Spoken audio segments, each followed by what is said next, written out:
Hi, this is Rob Carolina. I just want to take a few minutes to tell you about the legal and regulatory aspects of cybersecurity module on the MSc in Information Security at Royal Holloway.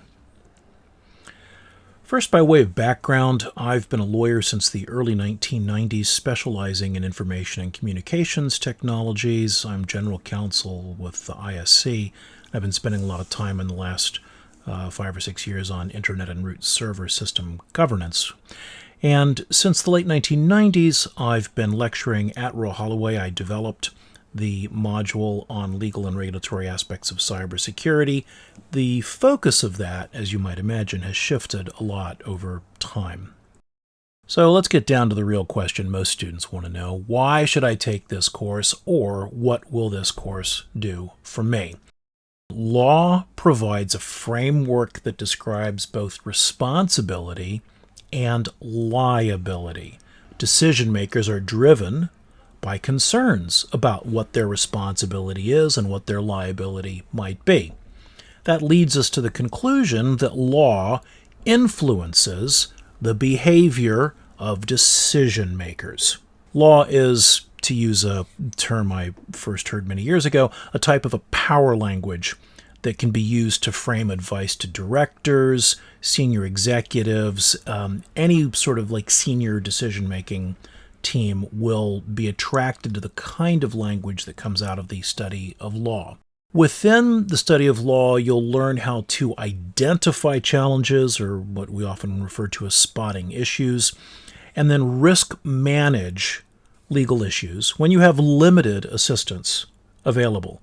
You're not going to become lawyers, but you will learn the basics of identifying a potential legal problem and even managing those risks under certain circumstances. It will certainly help you to present your concerns using a language that decision makers understand and care about. The course is also going to help you frame better questions to ask lawyers so that you can get the answers you need. And finally, some students find most useful, it's going to give you the tools to push back on legal and compliance advice when you're pretty sure what you're being told is not accurate or could be inaccurate. It's going to give you the tools to challenge the kind of advice you're hearing. In terms of the text for the module, it's found in a cybersecurity body of knowledge, the law and regulation knowledge area. This is something that I wrote a few years ago, and it forms the core text that outlines how I approach teaching the module. The lectures this year, and for the past few years, have followed the format, the same sequence as issues are presented in the knowledge area, law and regulation knowledge area.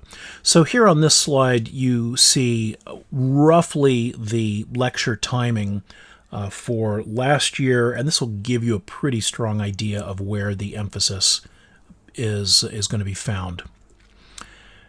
So, questions that come up. Is this course delivered in block mode? Why, yes. Yes, it is. And then, but wait a minute, I'm a full-time student. Can I take this block mode course?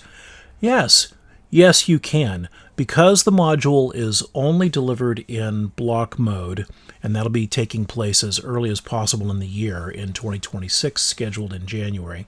Because it's only scheduled in block mode, it means that you're able to take it whether or not you are a full-time student or a part-time student, or no matter what other mode you're taking other courses in.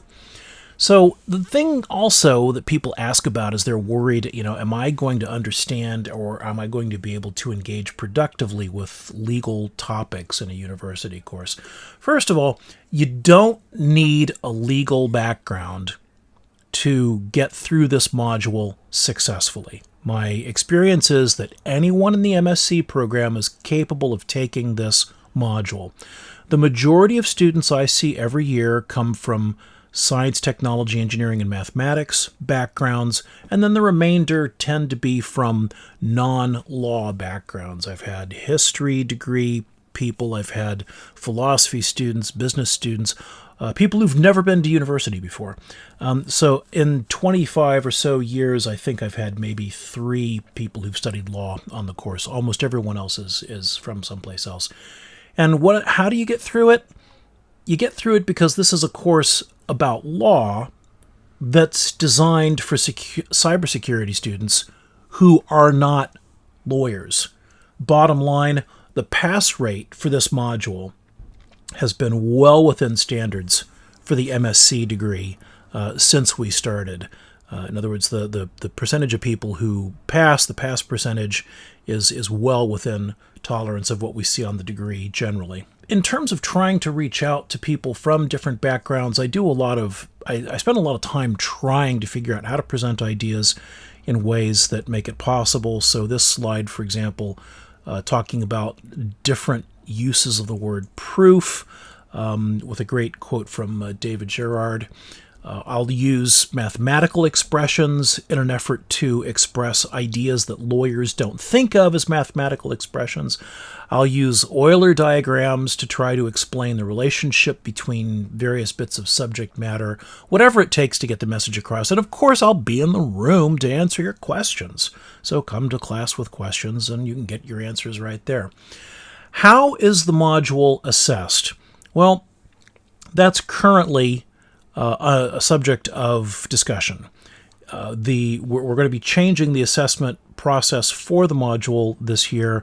We don't know exactly how that's going to look. I suspect that a significant chunk of it will involve examination, as so often happens with modules, but we don't know exactly what form that's going to take this year. I'll be able to answer more questions about that as the year progresses.